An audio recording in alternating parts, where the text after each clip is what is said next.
আজ শনিবার আর আমরা যেই শহরে থাকি এই শহরের নাম হচ্ছে রেড হিল।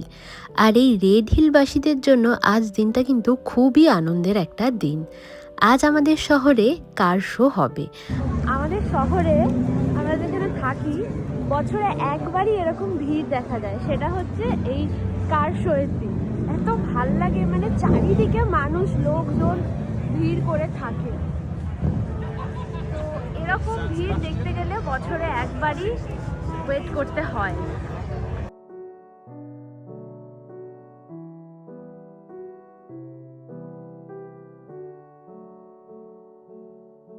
ইউকে আসার পর থেকে এটা আমাদের থার্ড বার যে আমরা কার শো দেখতে পাচ্ছি। আর এই একটা দিনই এত মানুষকে রাস্তাঘাটে দেখি না, সত্যি খুব ভাল লাগে। মনে হয় দেশের দুর্গাপুজোর মতো একটা গম গম করছে ব্যাপার। বছরের আর কোনো দিন জানেন তো এত মানুষকে রাস্তাঘাটে আপনি দেখতে পাবেন না। এই একটা দিনই আমরা অপেক্ষা করে থাকি যে কবে এত মানুষকে আমরা রাস্তাঘাটে দেখতে পাবো। ছোটবেলা থেকেই তো আমরা বড় হয়েছি বছরে অনেকগুলো উৎসব অনুষ্ঠান লোকজন দেখে। তবে এখানকার ব্যাপারগুলো তো অনেকটাই আলাদা। বছরেই একটা বার মানুষ রাস্তায় নেমে আনন্দ করে, কেমন জানি একটা উৎসব উৎসব ফিল দেয়। ওইদিকে আবার ওয়েন্দ্রিলার সাথেও দেখা হয়ে গেল হঠাৎ করেই, ওরাও কিন্তু এরকম কার শো দেখতেই বেরিয়েছে। আর দেখুন কত রকম গাড়ি এখানে দেখতে পাবেন, হাজার হাজার সুন্দর সুন্দর গাড়ি কিন্তু এখান দিয়ে যাচ্ছে। এত ভালো লাগে না, নানান রকম গাড়ি যেগুলো আমরা সিনেমার পর্দায় আগে দেখতাম, সেসব গাড়িগুলো যেন চোখের সামনে দেখি আর সেই সিনেমার গল্পের কথা মনে পড়ে যায়। কি দারুণ গাড়িগুলো দেখতে।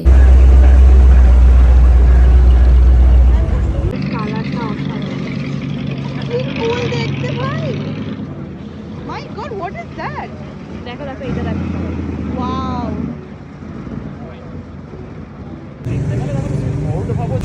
পিছনে আবার একজন বসার জন্য।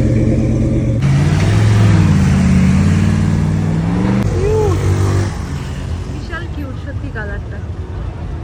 টায়ারটা দেখেছো? টায়ারটা দেখো। হ্যাঁ সব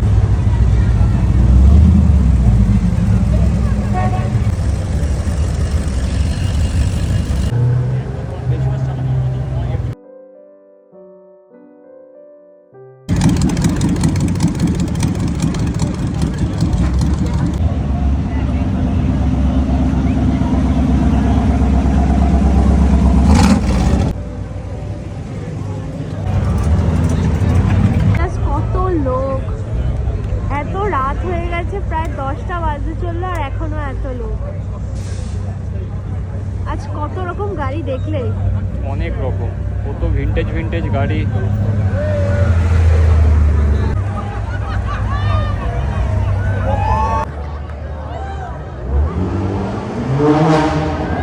এ বাবা,